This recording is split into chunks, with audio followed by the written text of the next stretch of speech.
أعوذ بالله من الشيطان الرجيم. بسم الله الرحمن الرحيم. قال الله تبارك وتعالى في محكم كتابه وهو أصدق القائلين. أعوذ بالله من الشيطان الرجيم. بسم الله الرحمن الرحيم. إن الحكم إلا لله صدق الله العظيم. درود شریف شوق سروي. اللهم صل على محمد وعلى آل محمد كما صليت على إبراهيم وعلى آل إبراهيم إنك حميد مجيد. اللهم بارك على محمد وعلى آل محمد كما باركت على إبراهيم وعلى آل إبراهيم إنك حميد مجيد. اولا السلام عليكم ورحمة الله وبركاته. زما د اسلام ورونو محترمو ځوانانو، ډیر مهم درس، څلورم درس د موږ تاسو د فکر او ډالۍ عنوان ده دیموکراسي کفر ده که اسلام. او بیا به دا هم درته ثابته شي چې کله دیموکراسي وپېژنئ چې د دیموکراسي ولې کفر ده. ولسواکي، دیموکراسي او دغه ارمغان دا دلته چا راوړ که نه؟ نور مسلمان هېوادونو ته څنګه راوست که نه؟ راغی د دیموکراسي چا راوستله؟ څو کار ورته کوي او دا ولې کفر ده؟ دې کې خو ډېر آیتونه دي که نه؟ تاسو کولی شئ دې کې ډېر کتابونه مطالعه کوئ، ویې ګورئ او فکري پوهنې د مولوي عبدالهادي مجاهد صاحب حفظه الله کتاب تاسې هغه کتلی شئ. موږ ځینې لږ لږ راوړي دي چې درس خلاصه سي او سیمینار په شکل سي. محترمو، کله چې کفار یا امریکایان غربیان افغانستان ته راغلل، هغوی صرف د اشغال د هېواد اشغالول نه بلکې د عقیدو اشغالول، د دین اشغالول او د ارزښتونو اشغالول هم وکړل. په دې معنی چې که امریکایان یا کفار یا کلیسا دوی د بین الملل هغه نه فتوا اخلي او ځینې ممالکو کې په رضا باندې د دیموکراسي تحمیلوي او څوک چې مخنیوي کوي، کوم عناصر چې مخه نیسي هلته په زور، په جبر، په اشغال باندې دیموکراسي هلته عملي کوي. نو دوی چې دلته دیموکراسي راوړه، نو د نورو ډېرو ناخوالو تر څنګ دیموکراسي ته کار کوو. نو که چا به منله فبها ونعمه، نو چا چې نه منله هغو ته یې خنډ جوړو، بندیانولې، وژلې. وروسته دلته ذکر سي. اول مخکې له دې چې آیتونه دلته ذکر سي، حدیث شریف هم ده. اول دیموکراسي تاسې وپېژنئ که دیموکراسي څه ته وایي، دلته یو پارچه ورکړي. تاسو محترمو لیکل درسره کوئ. دیموکراسي اول خو دوی دا کار کوي چې کله کوم هېواد ته دیموکراسي وروړي، عام افغانان خو دا نه پېژني، عام مسلمانان هغوی ته په نورو نومونو تعبیروي. ښه متوجه سئ که څنګه؟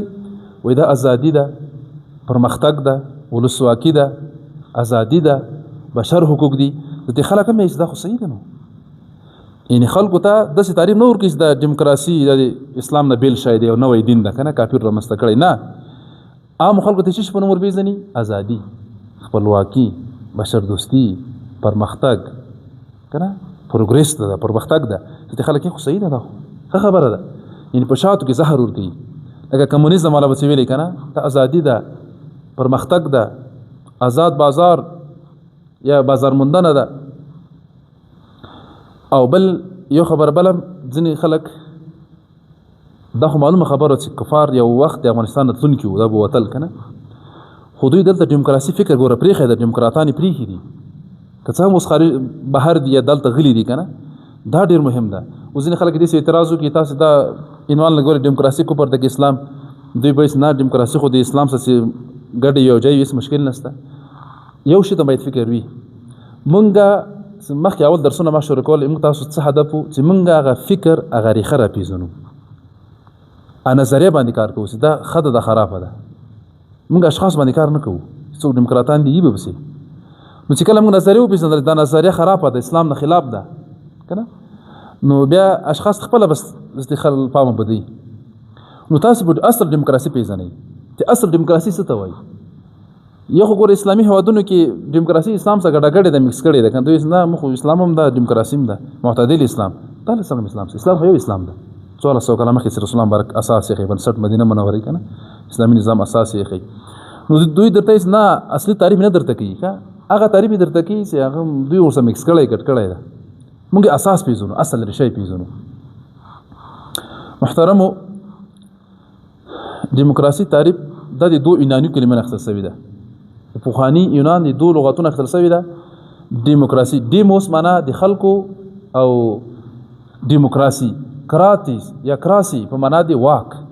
دیموکراسي دیموس په معنا د خلکو او کراس یا کراس معنا د واک یعنی د خلکو واک.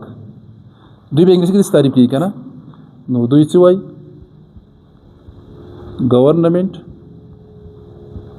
of people کنه by the people for the people. د خلکو حکومت د خلکو لخوا د خلکو لپاره. دیموکراسي د دوی یوناني لغتونو اخیستل شوې ده لفظونه دیموس او کراسي یا کروتوس. دوی داسې وایي یعنی د خلکو واک د خلکو حاکمیت اعلی سطح اعلی معیار به خلک حکومت هم خلک کوي په خلکو باندې هم کوي او رامنځته قوانین هم خلک رامنځته کوي. گورنمنٹ اف پیپل بای د پیپل فار د پیپل. محترمو دغه دیموکراسي تعریف ده. نو دا تعریف یې ګوره تاسو فکر کفر معلومي. موږ آیت کې څه ویل؟ آیت شریف کې ان الحكم الا لله. حکم بچي به د چا وي؟ الله. او دوی څه وایي؟ حکومت به د چا وي؟ حکم خلکو. نو په اول تعریف کې لا کفر تاسو فکر یعنی خلک به بیل تعریفونه کوي لارې به ور جوړوي کنه خټو پاسه به ورته جوړوي. خو ګور خطا نصیب دی ځوانانو اصل تاسو دیموکراسي را تعریف وی پیژنې رخې ته لاړ شي. دیموکراسي اصل څه ده؟ چې ور دیموکراسي سو به دا په چاره وړي نه دا په اسلام کې لګ خدا اسلام موسی کړ نه اسلام خو اسلام ده. دوی وایي چې حکومت د خلکو ده د خلکو لپاره د خلکو لخوا ده او الله هیڅ نه حکم به دماوي حکم بزکم تاسو ما بندگانی چا پیدا کړیو؟ الله. زمکه د چا ده؟ د الله. فضا د چا ده؟ الله. اسمانونه د چا دي؟ الله.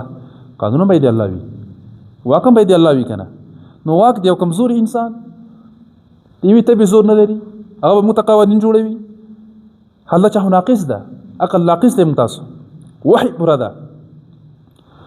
نو چې د دنیا چا پیدا کړی د اداره به مغا کوي کنه قانون مغا ورته جوړي چې الله ده. ان الحكم الا لله. حکم بچي به دی الله وي اوامر به دی الله چلیږي د خلکو بنئ. خلکو کمزوري دي نن یو فیصله کوي بدلیدون کی دي تغییر خوري چینجبل دي اوړي سبب الله فیصله کوي بل بل قانون جوړي طبيعت برابر سي بل قانون وخت بدلی کنه. محترم نو دیموکراسي لا په تعریف کې کفر ده. او محترم کوم وخت را پیدا شو تاریخ ذکر کا یو کمونیزم ده یو سیکولریزم ده. کمونیزم خاص پیژنې کمونیزم چې الحاد مرتوي کنه د ځان ته موضوع لرو کنه د کمونیزم پیژندنه کنه او هغه باندې رد کنه هغه موږ ځان ته موضوع لرو متاسفه کې لیکلي ده کنه د الحاد یا کمونیزم پیژندنه. اصل تاسو د تاریخ ځکه په اروپا کې د منځنۍ پړی ورته وي کنه ډیر جهل دوره تیر شوی د اروپا کې د ولا سوا ناتیا نه مخکې کنه چې کوم دوی انقلاب وکړ پورته سول اروپا د بدون تاریخ کنه مخکې اروپا چې و ډیره جاهله و واک چا ور باندې چلو نو کلیسا پاپانو او بچایانو خو متوجه سي چې د کمونیزم او سیکولریزم ولې را پیدا شول. دغه لامل څه ډیر لامل ګوره کلیسا وخه ځکه د کلیسا پاپان څو د دوی ملایان په اصطلاح نو دا دسیو یعنی غربیان چې دي اروپایان دغه ته اسلامی دین الهی دین حقيقي بڼه نه ورسېدلای. یو يهوديزم دا يهوديت دا خو دوی نه خبروي دوی موږ نور يهودان نه ورس نور چاته بلنه نه ورکي پړ ځان ساتلې او عیسایت چې دا دام غربیان ته کامله معنی نه رسیدلې. اپاول سیو ازيدي يهوديو هغه تسخير الهي عقیده لري ک تسلیث عقیده به کې واچول خدای درې دي ثالث ثلاثه کنه تغیرات کې راوستل نو الته سوچه الهي دین نه رسیدلې غربیانو ته اروپایانو ته. نو دوی به څه کول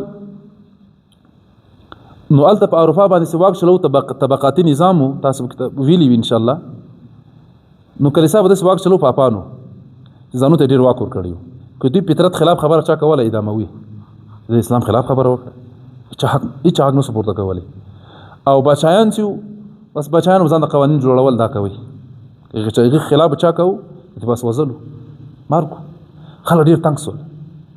که تاسو فکر کړی یا ساینسدانان ډېر ساینسدانان ووژل، چا به یو خبره وکړه کشف یې وکړه، نوی شی به کشف کړه کنه، او ته دین نه لاړې. کلیسا به ورته ویل الله امر به صادر کړ، پاپانو خبره خو منل کېدله، سړی به یې مړ کړ. زرګونو خلک به یې مړ کړل، ساینسدانان سب ټکنالوژي فکر راوړ کنه. نو د خلک د ګونګ ساتلی وي، بس دوی خبره به منئ. ځانونه نعوذ بالله خدایانو ته جوړ کړي وو، رهبانیان چې قرآن کریم کې راځي کنه، تاسو د خپل رحمانیونو خدایان جوړ کړي دي، حلال شانو د حرامي تاسو منئ، حرام درته حلالي. نو د خلک تنګ سول چې تر څو به د مو باندې د کلیسا واک چلی. اصل ډیر کار کلیسا خراب کړی، د خپل خواهشات به منل، حکومت به نه جاری کول، چا پیسې ورکړ حکم ورته تغیراو، او بادشاهان ظالمانو کلیسا دوی سره جوړو، خلکو انقلاب وکړ. ځینې خلک مکمل دین منکر شول، وای دین اس نسته، نو خدای سره نعوذ بالله، نو دین سته، مکمل دین نه واوختل. دې ته کمونیزم وای. کمونیزم اساس نام دین را شروع شوی، یعنی په دغه کمونیزم نوم باندې را شروع شو. مخکې به مو خو دوی خود اساس دوی ورته کېښود، کمونیزم یا الحاد، چې بس نه الله سته نه الله پیدا کړي یو شی هم نسته، نه دین سته، بس خپله خوښه شش کوي. دویمه ډله سیکولریزم را جوړ سه. سیکولر بیا دومره وکړل چې نه دین سته، خو د انسان سره شخصي اړیکه ده، د الله او د انسان ترمنځ شخصي رابطه. په جماعت کې ځای عبادت کوه، بدیا به بس قانون دی الله نه، د شریعت قانون مني. بدیا څو خپل واک لري، انسان څنګه قانون ځان ته جوړي. نو دې ته سیکولریزم وایي، یعنی دین حکومت جلا بلل. سیکولریزم څه معنی؟ سیکولریزم دین له حکومت نه له قوانین نه جدا بلل.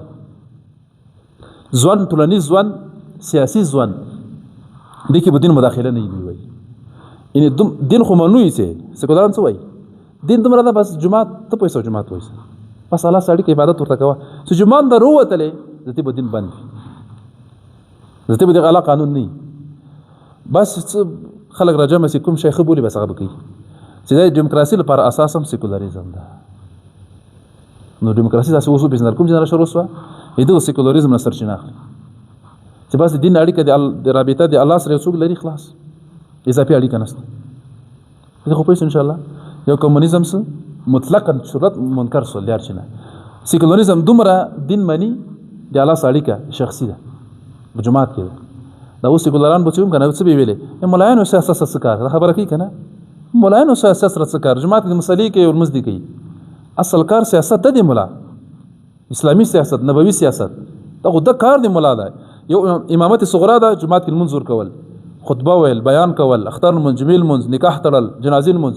یو امامت کبرا ده چې بچای ده، د پیغمبرانو کړي، عالم به کوي په دین پوي وي.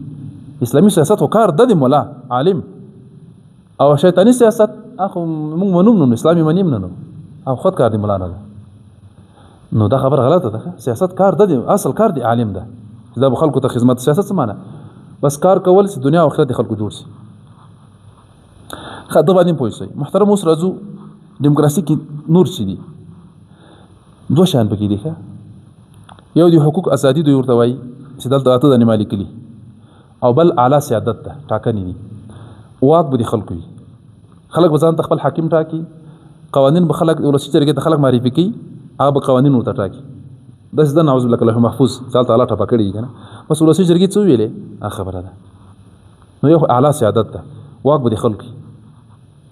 ډیر خلکو یو خبره جمع کړله، یو ولسی جرګې ورته ویلې چې بس مثلا نعوذ بالله زنا روا ده، صحیح ده روا ده، ولې ډیر خلک یې کنه لواطت جایز ده، غلا جایز ده، دوی په اصطلاح کنه بس صحیح، خو ډیر خلک یې صحیح. بل حق در خو به مالول، چرسو کاروبار کول، شرابو کاروبار کول، شراب څکل، خنزیر ډیر خلک یې صحیح. او د حقوق ازادي دوی ورته وایي، په دې کې اول د عقیدې ازادي ده. دا لږ پیسې نه بیا بدایتو باندې سر خلاصېږي. محترمو عقیدې ازادي څه مطلب؟ دوی وایي انسان آزاد د خپلواک ده، نن مسلمانی سبا د يهودي سي، بل ورځ عیسائی سي، بل ورځ د پندیت څه بل سي هندو سي، بل ورځ بودایي سي، هیڅ مشکل نشته. عقیدې آزاد دي. البته د دیموکراسي نه مناوړي. ګور امریکا عیسائی ملک ده کنه، فرانسه عیسائی ملک ده، استرالیا عیسائی ملک ده.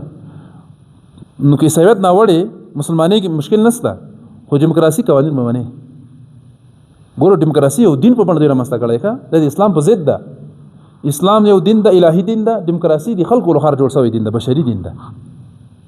نو کوم دین په عمل کوو؟ الهي دین. دا الله پیدا کړیو، قانون به دغه منو.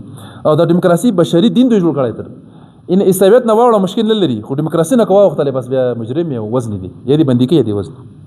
اوس په امریکا کې دیموکراسي ممنه نه دی پرېږدي، ټول امریکا کې دی اوس دوی حق نه لري وره چې دیموکراسي نه مانی.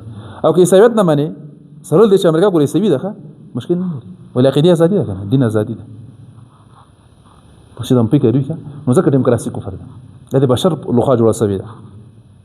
او ابراهام لینکن کنه په 1990 کې څومره تیر شوی د امریکا ولسمشر رئیس جمهور کنه پریزیدنت، یې ډیر کار وکړی دی کنه. تاسو به تاریخ وګورئ، ټول خبره دلته نه کیږي. د نظر ازادي، بس نظر څه سوایت کولای شي، څه کوم نظر رائے اچولای شي، مشکل نه لري. او شخصي ازادي، مثلا یو سړی د شخص ځان تن پلوري خزه ده، سړی ده، هر څه کوي ځان باندې مشکل نشته. تاسو فکر کړئ اوس د جراحي عملیات کې ځانونه شکلونه بدل کی کنه، ځان ملنډي وي او خزي دي څه شي کوي کولای شي، زنا کوي مشکل د کار جبر لري کې لاس ملنه خو دیو کې شل نه پر سو دي ګرل فرند بوای فرند اړیکې جوړ کې هیڅ مشکل نشته. ولې شخصي ازادي ده کنه. او بیان ازادي، اره خبرې دي کولای شي. تاسو فکر کړئ دوی ډیر توهین وکړه د پیغمبر اسلام صلی الله علیه وسلم په ضد کارتون جوړ کنه، دوی دا بیان ازادي ده موږ جوړو. ان یو چا سپکاوی کوي دا بیان ازادي ده. ولی انسان محترم ده، شخصیت لري هر څوک. دوی دې ته بیان ازادي وایي که ملکیت، یعنې په هر لار باندې ته ځان ته پیسې را جمع کولی شي، حلال وي حرام وي نه روي مشکل نه، بس پیسې را جمع کوه، که چرس وي که پوډر وي که حرام کار وي څوک وزل وي، مقصد دوی ته ګرم نسي راګیر نسي، پیسې را جمع کوه. ملکیت او مسکن ازادي، چیرته چې اوسېږي اوسېدلی شي.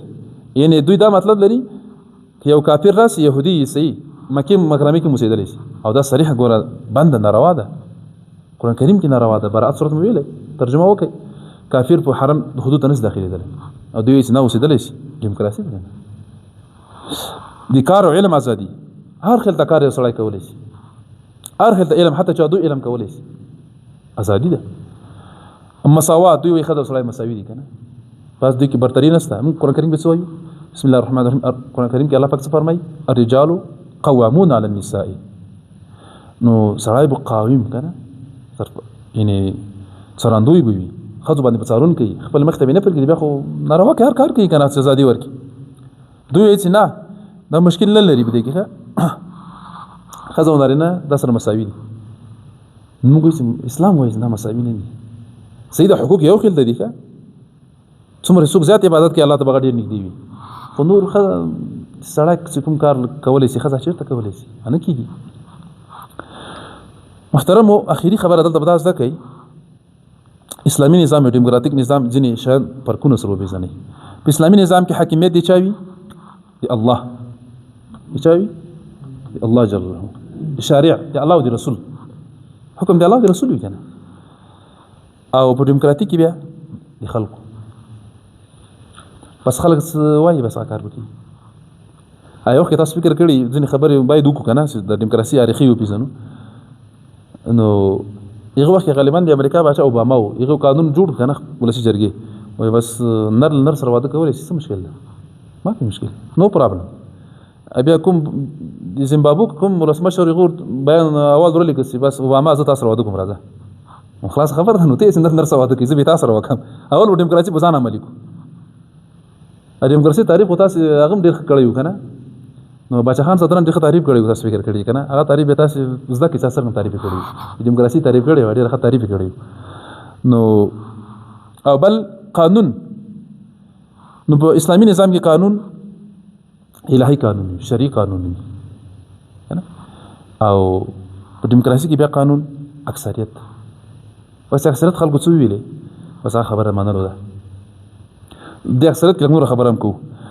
او ثبات په اسلامي نظام کې ثابت اصول وي، بدلیږي را بدلیږي نه، الله ټاکلي دي. او په ډیموکراتیک کې هغه چینجیبل دي، بدلیدونکي دي. نن مثلا یو فیصله وکړي، لس کاله بعد کې څه فیصله بدلی بله کوي. انسان خو عقل ناقص ده، حالات بدلیږي، بیا بله فیصله کوي، بیا بله کوي، نو هلته ثابت نه دي. دغسې اخلاق دي که نه، اسلامي معیارونه دي، نور دي. نو دلته په قانون کې محترمو دوی په ډیموکراتیک نظام کې دوی دغه ټاکنو باندې ډېر باور لري. دا کومې ټاکنې چې دوی کوي ګوره دا سوچه د اسلام څخه اړخ نه لګوي. مثلا دوی چې موږ ټاکنې کوو که نه نو رایې اچوي په اصطلاح کمپاین کوي که نه مبارزه کوي پیسې لګوي. عجیبه خدا ده 50 جمع 1 50+1 که نه دوی ورته وایي چې 50 جمع 1 چا وګټلې رایې که نه بس دا باچا ده ولسمشر ده په اصطلاح که نه. رایې به څوک اچوي که صالح ده که نیک سړی ده متقي سړی ده باعزته سړی ده ښه سړی ده د هغه رایه او د یو شرابي زناکار خونخوار قاتل هغه رایه سره برابر دي. دا کلمه دي اینې د ډیموکراسي د عقلا هم ګوره ناروا ده. تاسې عقل باندې وڅېړئ بده بیخي یو داسې نظریه ده بیخي د عقل سم اړخ نه لګوي. عقلا هم ګوره دا بده ده. یو ډېر منفور سړی په ټولنه کې د هغه رایه او د یو ډېر مخور سړي رایه دا سره برابرې دي. بیا فرق څه دی؟ که ته دوی نه پوښتنه وکړې د خپلو د اروپایانو نه غربیانو نه پوښتنه وکړې چې ته په خپله مسملسي جرګه کې یا په لوړو غټ غټې پرېکړې کېږي که نه تاسې هغلته ځان سره یو چرسي نه نباسئ یو نه اهله سړی بې تعلیمه سړی نه نباسئ ان ایجوکیټډ پرې اجازه ورکوئ نه نو رایه ولې منئ او بل مثلا که 50 نفره عالمان نیکان خلک را جمع سي یو نفر وټاکي بل طرف ته یو 50 نفر را جمع سي یو بدکاره سړی وټاکي دا یو 50 خبره ومني یعنی یو نفر رایه د 50 عالمانو رایه بدله کړه. اوس 50 نیکان خلک وګوره یو مردارخور قاتل وګوره زانی دا ګور عقلا یو نفر چې 50 باندې زیات څه کنه دا یو نفر د 50 باندې ردو دا 50 ولا باطل دی دو خبره غلطه ده ولې 50 جمع یو څه کنه یو 50 خبره نو دا عقلا ناروا ده. محترمو دلته براسو آیتونو ته داسې ډیموکراسي کفر ده کې اسلام ډیموکراسي کفر ده بلا شک او شبهه. ډېر آیتونه دي قرآن کریم کې دومره آیتونه دي ټول دلته نه ویل کېږي هغه درس اوږدېږي تاسو خپله بیا نو کتابونه وګورئ نو څومره کتابونه او هغه فکري استعمار کتلی شئ او فکري پوهنه کتلی شئ او نور کتابونه دي ښه ښه لیکوالانو لیکلي دا کتلی شئ او ډیموکراسي بل عنوان د کتاب عام داسې کتلی شئ خپله د تفسیرونه کتلی شئ په قرآن تاسې وګورئ که نه مفتي شفیع رحمه الله ښکلی بحث کړی په دې باندې نور ډېر تاسو نو ازاده مطالعه کولی شئ په دې کې. اوله خو دا ده ان الحکم الا لله حکم به د الله وي انسانانو حکم به نه وي. او دویم ان الدین عند الله الاسلام عند الله الاسلام که نه غالبا یو پلان پاتې نو غوره دین بهتر دین د خوښې دین الله ته څه ده اسلام نو که دغه بجای باندې چا بل سره وړ ابو باطل وي الله ته خوښ دین اسلام ده ځکه دا 19 آیت سورۃ ال عمران ده ورپسې 15 نمبر آیت کې به څه فرمایي الله رب ذل جلال څه فرمایي ومن يبتغي غیر الاسلام دینا فلا يقبل منه که چا د اسلام نه بغیر بل دین طلباو تلاش کوي فلا يقبل منه هیڅ کله به قبول نشي نه قبلي. که ته سل رنګ ورکړه نه ډیموکراسي خو په اسلام کې کوو کنه غلطه ده ځکه د دوی په منشور کې د لیکل شوي دي د ملګرو ملتونو چې ډیموکراسي قانون ته احترام کوي. ایتا پلار دا نسی کولی که نه چې 100% هم ته ټاکنو لارې واک ته ورسېږي ته اسلام عملي کړي نه کېږي. تاسو د مصر حالات وګورئ مرسي حالات وګورئ قذافي یا نورو که نه چې د ټاکنو لارې واک ته رسېدلي دي د اسلامي نظام راوستو هڅه کړې ده ګوره غورځولي دي پرځولي دي نه یې پرېږدي بیا نسي کول د اسلام عملي کړي. ډیموکراسي اجازه نه درکوي دوی اصل قانون چې ډیموکراسي اصل ته مطالعه کې تا ته دا معلومات وشي د 100% اسلام سره ټکر کوي ته نسي کولی اسلام عملي کړي. ته په شلو کالو کې ولیدل چې څوک اعدام شوی وي یا زاني وي سنګسار شوی وي یا قطع یدي شوی یا قصاص جاري شوی نه نو ولې دا څنګه داسونه کې چې اسلامي جمهوریت ور وبخ نه سوي کېږي یا به یو ملک مکمل اسلامي وي یا مکمل کفري وي دریم شایسته کې یو اسلام دی یو کفر ده بل منځ په بل شایسته نه او څو چې اسلام نه بل دین طلب کوي غیر الاسلامي کنه نو هغه نه قبليږي. او بل کې الله عز وجل فرمای افحكم الجاهليه يبغون ومن احسن من الله حكما کنه لقوم يوقنون. محترمو آیا دوی د جاهلیت حکم غواړي جاهلیت د وختونو حکم نه غواړي د الله نه ایجاد بل حکم کېدلی شي نه. نو ښه حکم بهتر حکم خو الله کوي. دوی جاهلیت فیصلې بیرته غواړي، جاهلیت یبغون تلاش کوي، دوی غواړي یعنی د اوس وخت د اسلامي نظام نه بغیر د الله د قانون نه بغیر بل قانون څوک فیصله کوي د جاهلیت سره مشابه شوی. جاهلیت دی وخت فیصلې دي. او تر ټولو مهم دا آیات ده سورۃ المائده کې 3 آیتونه دي. موږ دا یو آیت راخیستی ده، 3 وړه یو خلته دي. هغلته هم الکافرون بجې هم الظالمون هم الفاسقون راغلي. الله فرمای ومن لم يحكم بما انزل الله فاولئك هم الكافرون فاولئك هم الظالمون فاولئك هم الفاسقون. یعنی څوک چې فیصله نه کوي د الله پر لګل شوی قانون شریعت قرآن یا پیغه وکړي مثلا عیسایانو تورات کنه او يهودان یا انجیل تورات کنه د عیسایانو لپاره، نو څوک چې د الله پر لګل شوی قانون باندې فیصله نه کوي دوی کافران دي. کا عقیده امداوا عقیده کافران دي کا اكو بس پیسې لونی کړو شهرت، نو بیا فاسقان ظالمان خو دي. فاسقان ظالمان خو بلا شک دي، خو کې اعتقاد عقیده هم دا کافران هم دي. عقیده هم دا نه کافران نه دي ښه. ان اعتقادا د ټکی ورسره وای. امام ابو حنیفه رحم الله هم تاسو معنا کوي، ترجمه کوي، تفسیری کوي. نو څوک چې د الله پر الګرسي قانون فیصله نه کوي، نو دیموکراسي د چا قانون څه د خلکو د الله قانون خو نه خو خلک څه وایي قانون، حتی خلک دا واک لري کډیر خلک راځي وصل دی الله یو قانون هغه بندول هم مثلا زنا حرامه ده کنه الله ویلي دي، نو ډېر خلک وایي چې نه جایز ده، بس د الله حکم معوز له معطل ده، بس خلک وایي صحیح سوچ کوي دا خو د الله قانون نس. نو خلکو ویل ډېر خلکو ویل دوی نه بس عقل څه وایي کنه به کوي، او عقل هو کامل نه ده، کامل شی هو وحی ده چې موږ څه وحی څه ویل منو.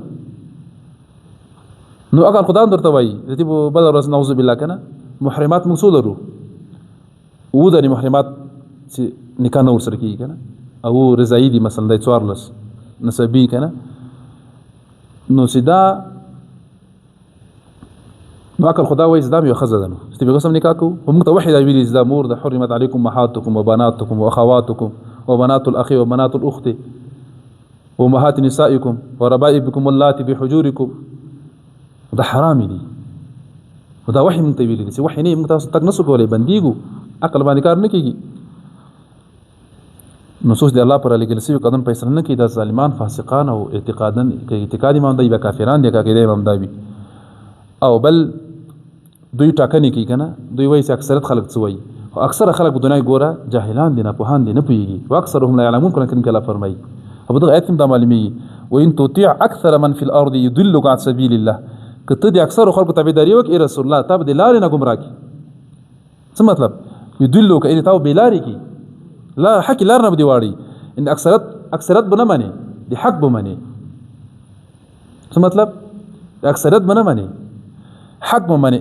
مثلا ډیر خلک وایي دا کار کوو، تو یو نفر وایي کنه خو په دلیل سره وایي د قران دی حدیث صدا کار کوو، ایو خبر باندې چې په حق څو دا بمانی کا اکثریت ګورغه نسته ته فکر وی کا اکثریت هم خو چې په حق او صحیح ده چې په دلیل ثابت حق کا 3 نفر یو خبر کوي صدا کوو 3 نفر، او مثلا لزر نفر یو لک نفر وایي صدا کوو خو دلیل وګورو چې دلیل قوي ده، کدا 2-3 نفر دلیل قوي ده خبر ومنو.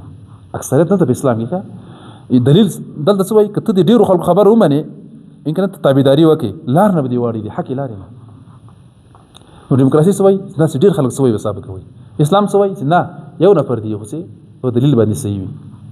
او اخیری خبره حدیث شریف ده، نو پیغمبر اسلام فرمایي، نو غالبا راوي دي حدیث حضرت عائشه صدیقه طیبه رضی الله عنها ده، من احدث في امرنا هذا ما ليس منه فهو رد. کچا زموږ په دین کې نوې شی راوړ هغه رد مردود ده، نه منل کېږي. متفق علیه دی بخاری او مسلم شریف حدیث ده. یعنی مطلب دا ده چې په دین کې نوې شی اضافه کول بدعت ده. ته نه زه دیموکراسي په اسلام کې ور داخلوم، نه داخليږي. اسلام معلوم ده اليوم اکملت لكم دینکم، دین مکمل ده پورا ده، نو څه ضرورت ته ونی شان کې داخلوي. اسلام پورا دین ده، موږ مسلمانان یو، موږ دیموکراتان نه یو.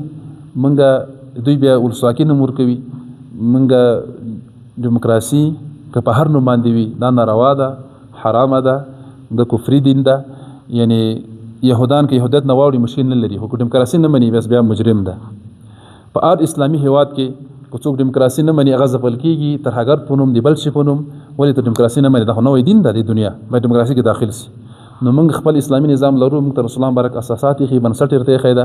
موږ مسلمانان یو، خپل اسلامي نظام مخ ته بیایو، ورته دعوت کوو، سوچه اسلامي نظام تر خلکو رسوو. الله مو وساته، الله مو خوشحال لره. نو که چا څه پوښتنې پوښتنه هم کولی شئ، نو دعا به وکړو. امین الحمد العالمین. یا الله پاک زموږ دغه درس قبول کړي، خپل رضا الفاروي وګرځوي. یا الله کوم ځوانان دلته راځي خدای څوک میډیا له لارې اوري، خدای پاک ښه ورسره وکړي، فکرونه یې سالم کړي، انحراف نه یې وساتي، فکري انحراف نه یې وساتي. یاره مسلمان امت یو کړي، خدای موږ اسلامي نظام ته بقا ورکړي، عدل انصاف سره بقا ورکړي. موږ مشر شیخ صاحب ساتنه وکړي، اسلامي نظام خدای پاک ریښې نور اسلامي هېوادو ته ورسوي. خدای پاک اسلامي نظام ټولو اسلامي امت باندې سپین توغ اورپوي، تر نه راضي سي. خدای پاک سره ځان په نصیب کړي. وصلی الله تعالی امین برحمتک یا ارحم الراحمین.